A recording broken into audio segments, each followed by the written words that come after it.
hangs on the bathroom wall.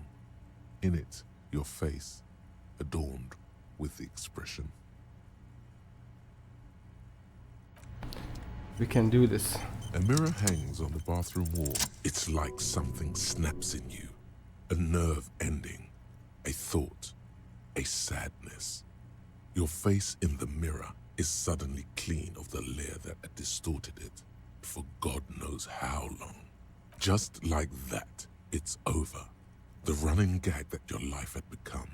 A sad old man looks back at you.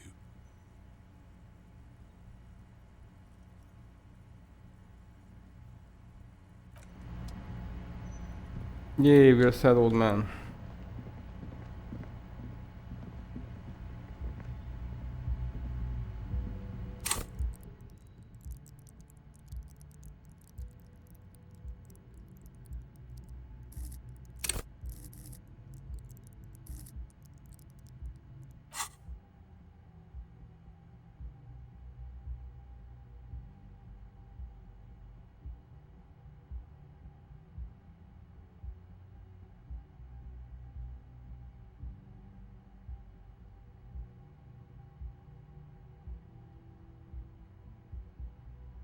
Man, we have so many negatives. The door is closed. Still, the lieutenant. You should punch a fucking hole in it. You slam your fist into the vinyl. It does not produce not to mention, great. Stop that. This door, as you hold still, the lieutenant. You should punch a fucking hole. The murmur in your. Okay. Let's not go insane for now.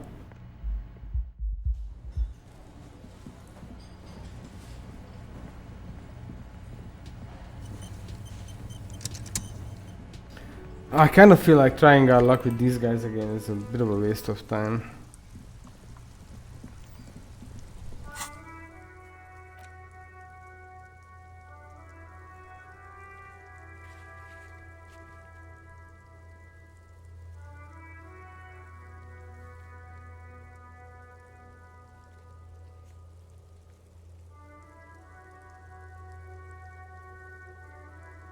Oh.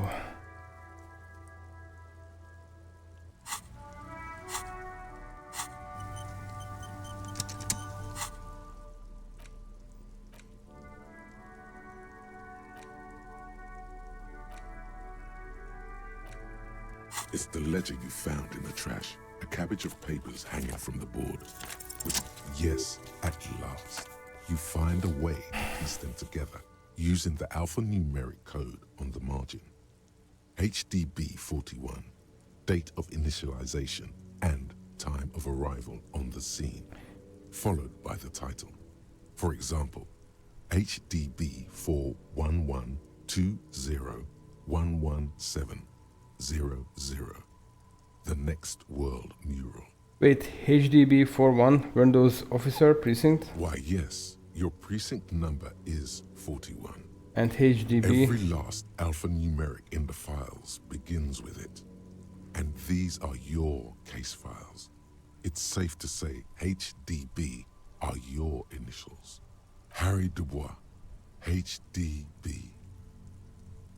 The Next World Mural. This one is relatively easy to reconstruct. Overnight on 1202, a graffito, nay, a mural, appears on an 8-story tenement overlooking central Jamrock. The building is a sparsely inhabited ghost tower, part of a failed real estate development called Grand Couronne. The mural is enormous. 2 silhouettes, a man and a woman, are kissing. The text cut into their form reads, "True love is possible only in the next world. For new people, it is too late for us. Wreak havoc on the middle class. People call it that thing and that fucking thing. It's visible for miles. In 2 days, the station's complaints desk gets clogged with requests to remove the bummer. You and your partner are assigned to the case. The graffito crew is easy to track down. Only the bell lectures have the literage of industrial paint to cover the surface. One of the graffito artists is rumored to be rich. They take responsibility for the execution, but not the design. The ideologue of the Next World mural, as the crew calls it, remains an unknown. Wait, do I ever find out who came up with it? The case files do not show you finding the author of the design. The crew agrees to clean up after themselves. However, your partner, JV, is against the removal, citing public support for conservation.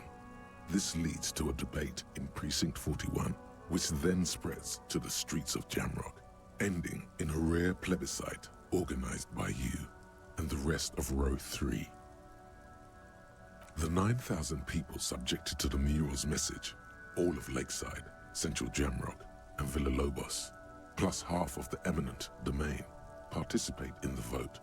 Although the case begins with what appears to be a lot of rambling on the streets as to how juvenile and stupid the mural is, given a choice between two options.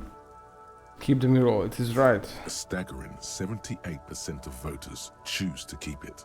Turns out the opposition were a loud minority, and that love truly is possible in the next world for new people, and it is too late for us.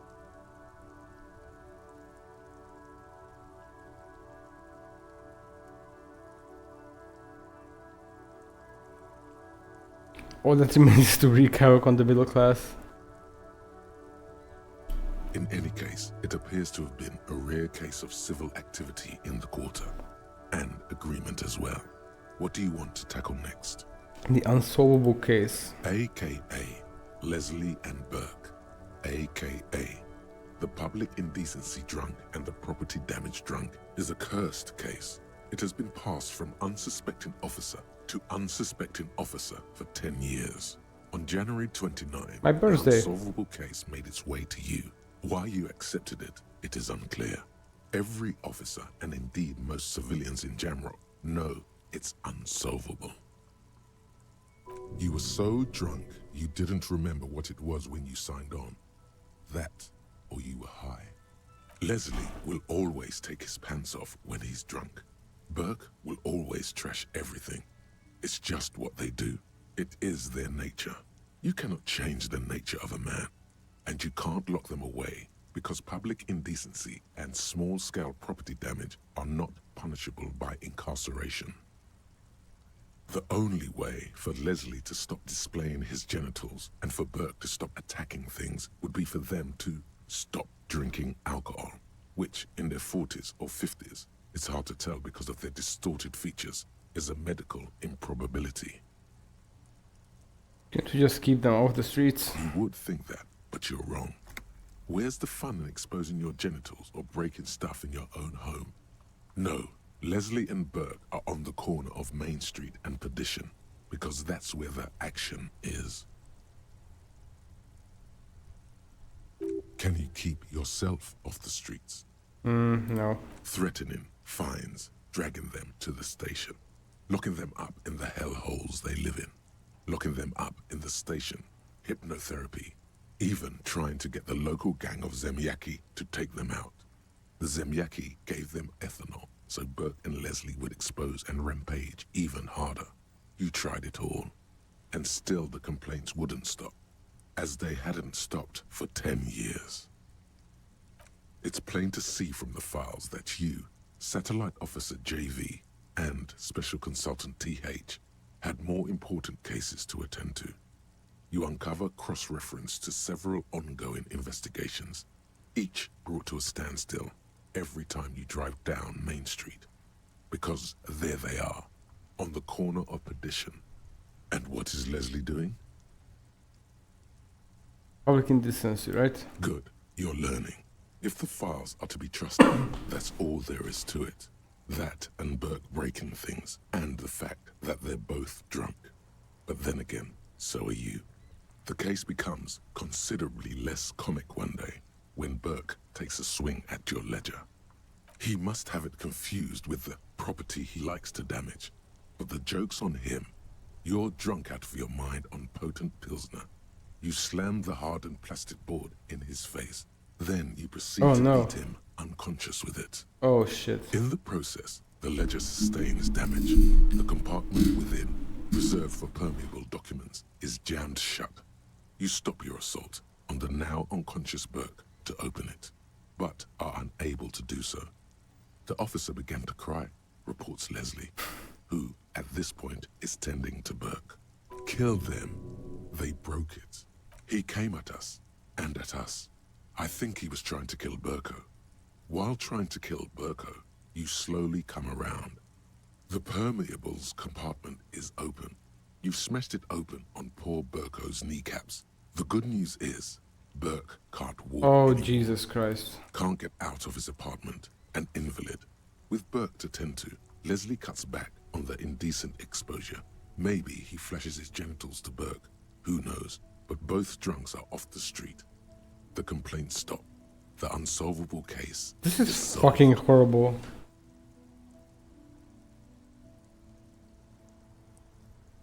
Which is also why the officer responsible narrowly escapes a disciplinary hearing. The end.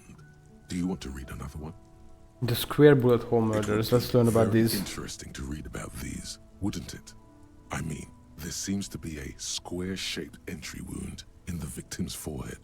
She's been sitting there for weeks, on her rocking chair, with a square hole in her skull, staring at the wall, her mouth agape. But That's all you got. From the half hour you spent piecing it together, all you know is the entry wound was square-shaped. You never found the bullet. And then another body showed up, also with a square hole in his forehead. Toxicology showed the entry wound was laced with an incredibly potent psychoactive substance called HUV4-nil. No street name. a sequence killer. Who knows? Those pages are missing. What next? One day you may still catch the man with the square gun. The couch in an unexpected location. Some assholes brought their couch outside and hung out on it. In the middle of the street, on the roof, on the hillside by the motorway. You know, at an unexpected location. They were young, and they thought they looked cool on it. They actually look like assholes. Insufferable dicks. Young people are the worst. So anyway, you got a complaint about the damn sofa, or couch, or whatever it is. They were leaving it out in all these unexpected and whimsical locations.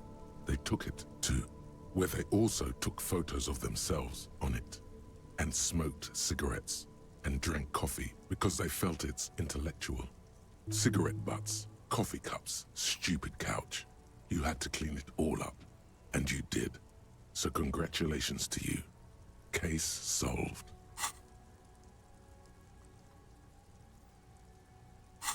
Did I ever catch those guys? No, you didn't have time for that. These notes show that you have what is called a real goddamn job. You don't have time to be chasing down the couch assholes. You have a real job to do. What next? I can't revisit this. Not much has changed in the meanwhile. A bunch of sodden papers still sags from the clipboard.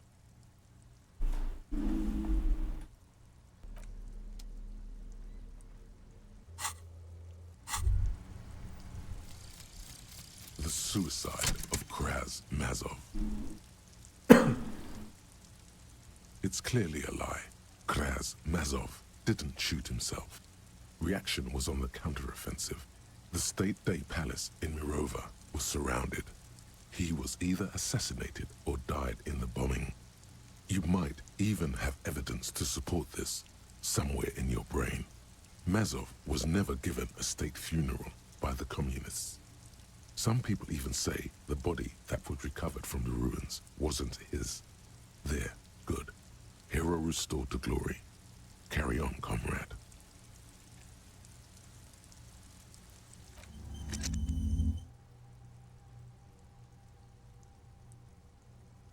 Go us.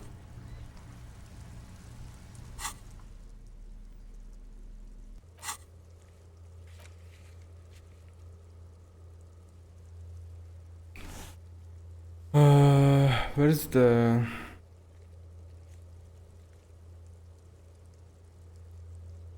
cargo container to Torque, right?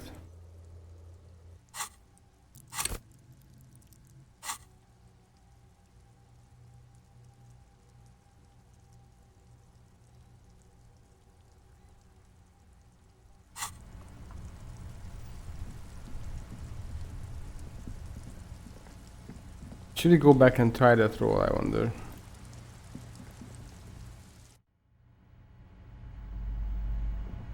Hello again, esteemed officer.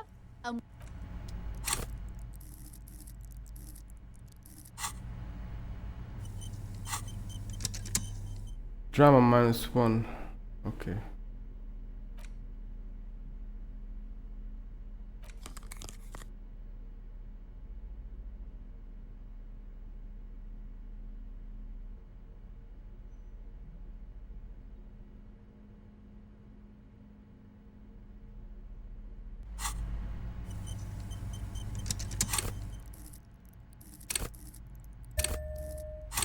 Let's see if we can do this. Hello again, esteemed officer, and welcome to crime, romance, and...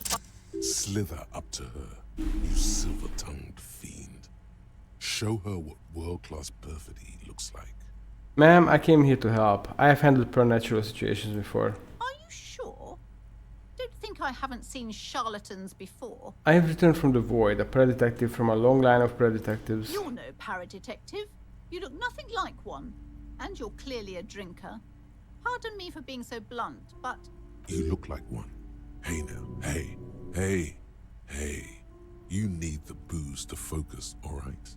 The lieutenant keeps his usual stony calm. He silently picks out his notebook. I admit I had my share of drinks, but only because the spectral realm is parapsychologically taxing. How do you know all this? Here we go.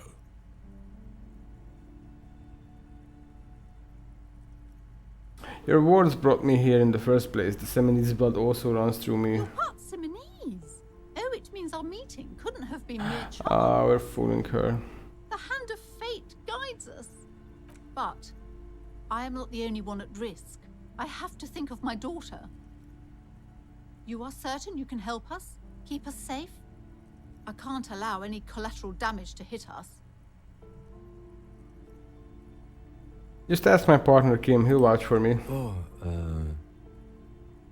certainly so, ma'am. I can assure you my partner is eminent in this particular field. If you promise, good officer, then you might be our last hope. Do you swear it? A hand on your heart, oh my honor. Thank you, sir. There's one more thing I haven't told you about yet. Oh, The entity. wait, what? Do not act surprised. You know of these things, sire. The entity? Yes, a malignant entity that lives inside the chimney. It takes the form of a woman. A witch, most likely. She, or it, must be connected to the curse somehow. Chimney, the passage between heaven and hell, of course. Yes, that chimney is part of the building's central furnace, and it's enormous. She has barricaded herself behind some metal security curtains. God knows what she's doing there. Some unnatural magic, I assume. You should go find the entity and ask what happened to all the companies in the building. What is the source of this curse? Here's the key to the warded door behind the curtains. Take it. Oh, and please do return to me after you've looked round. I'm quite anxious to know what she has to say about the curse. What you discover in there. Unbelievable darkness and ruin. What you discover? Probably just some office space. Don't Farewell be for scared. now. You see a set of tattered curtains blocking the way to another room. A strange cage-like trinket dangles from the curtains.